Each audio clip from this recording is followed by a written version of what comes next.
Do you really need to buy the Insta360 Go Ultra if you already own the Insta360 X5? In today's video, I'll guide you through the detailed comparison between these two cameras across multiple real-world scenarios. How do they compare in terms of image quality, colors, exposure, and battery life?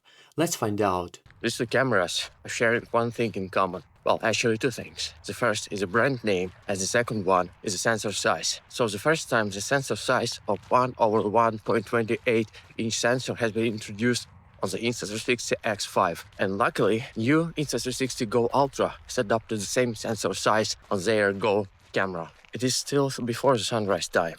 So let me switch both cameras to pure video mode. I suspect that both cameras are sharing absolutely the same technology under the pure video mode. Because of the same sensor, of course, the Insta360 X5 has two AI chips specifically dedicated for the image processing. On the other hand, the Insta360 Go Ultra is not so powerful, but at the same time, it is using the same technology and the same approach of the image processing. I would expect that the pure video mode will look similar on both cameras. But what do you think, guys? Just let me know in the comments. During the morning lake test, both cameras were set to their normal color profiles. At the first glance, the results are very close. However, upon closer inspection, there is a noticeable difference in color reproduction.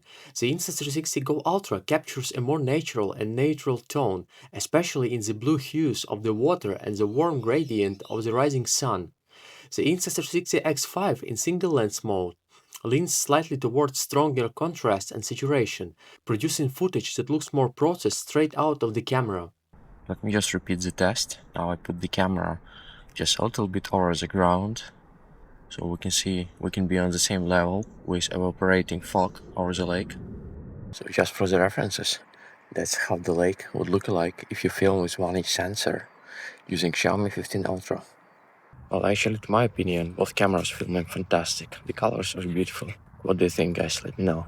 When the sun is up, and especially when so many colors are around, I think that both cameras are doing really great. On the video preview, I think I see similar colors, similar contrast, and all the details. Can you guys where I am? What the park it is? I will have a separate episode for my trip.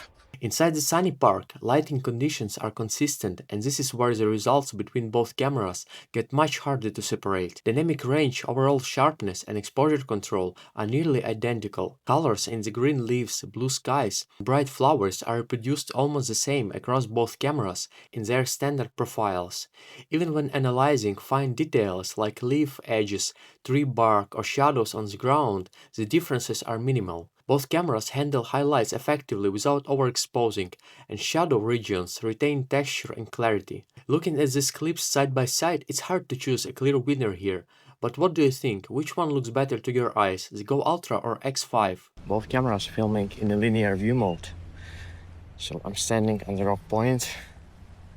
Again, try to guess the location. I think the colors are just so spectacular, beautiful here. Need to be careful not to slip down on the rocks. On the rocky point, the environment becomes more challenging, with high contrast lighting and textured surfaces.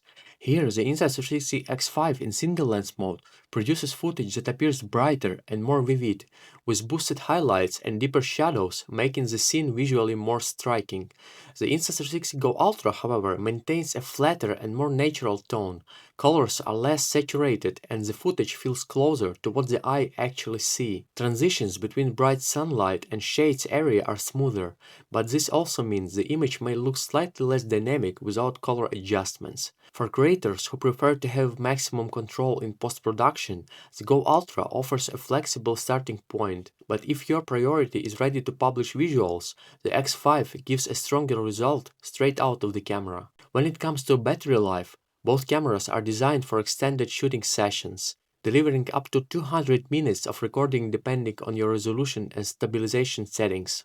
And I just switched both cameras into 4K 60 FPS using the same single lens mode with all the configurations that we have in our camera. I'm standing very close to the lake, to the water. We can see that the colors on the sky are so balanced.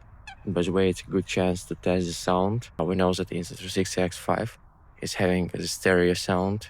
It's capturing all the direction. Insta360 Go Ultra unfortunately doesn't have a stereo sound.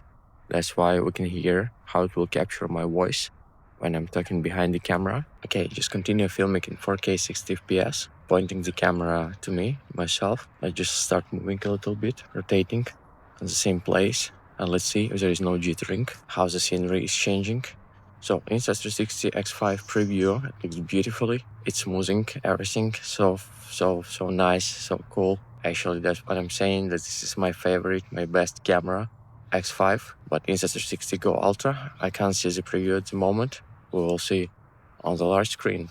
And of course, just for the record, because I can't miss this test, I'm switching Insta360 X5 to 360 mode with adaptive tone on. Active HDR is off when adaptive tone is on. On Insta360 Go Ultra, we have active HDR in 4K, 30 FPS. So guys, let me know, what do you think? I'm just filming the same, standing on the lake bank. Okay, now I'm walking among the trees, and here is just a little bit darkish. There is no sun, the sun is behind clouds. We have a lot of shadows, and both cameras filming in a single lens mode. Of course, Insta360 Go Ultra has only single lens mode, but I mean X5 has been switched to the single lens. On the video preview, I can see more blue sky on the Insta360 Go Ultra. Unfortunately, it's not visible now on the X5, but very interesting to see on the large screen. So guys, I really hope that you enjoyed this episode. And if you did, just hit the like button and subscribe to my channel, because more interesting comparisons are coming in the next days. See you in the next one. Stay tuned. Cheers. Bye.